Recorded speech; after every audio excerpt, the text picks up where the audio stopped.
West Bank sovereignty, I mean, it was on the right road until the Second Intifada in terms of stages. But again, I put it to you that in terms of true sovereignty over the instruments and institutions of society, I put to you that the West Bank actually has as much or more as, well, not as an independent nation like Egypt has sovereignty, but Egypt isn't a true democracy. It's not a liberal democracy. How about religious freedom? How about religious freedom?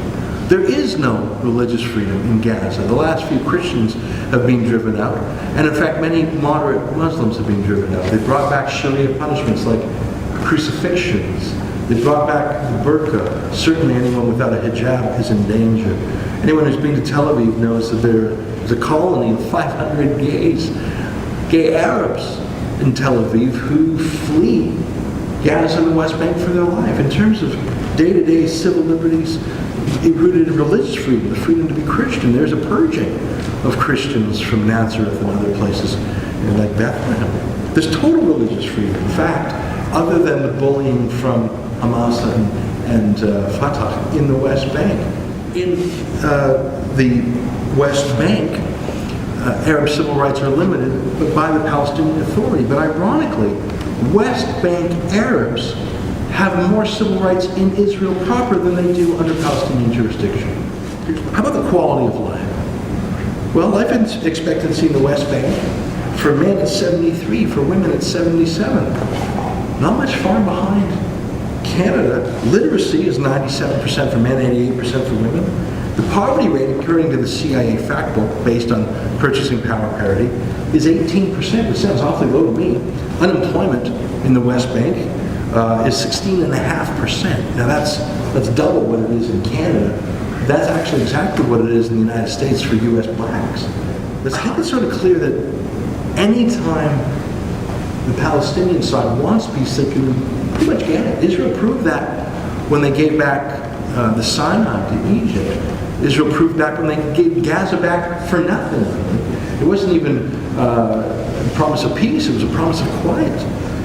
Everything that the Palestinians have received from Israel in negotiations has just been Israel itself asking for peace. Peace is the one thing that is within Palestinian control. But I think most importantly, Israel and the conflict with the Palestinians is a very important diversion for a lot of bad countries. Dictatorship 101 says that if you want to distract from your own bad behavior, have an external enemy.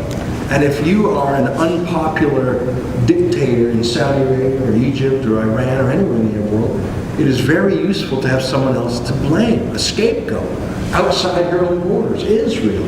If there's something you're doing wrong, it's very, very helpful to say, well, Israel's why I did it.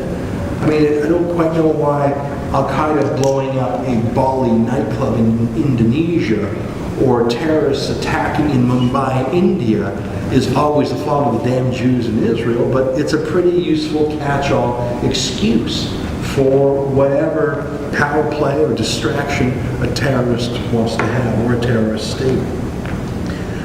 I think that there will have to be a concession of land. I don't think that's much in core.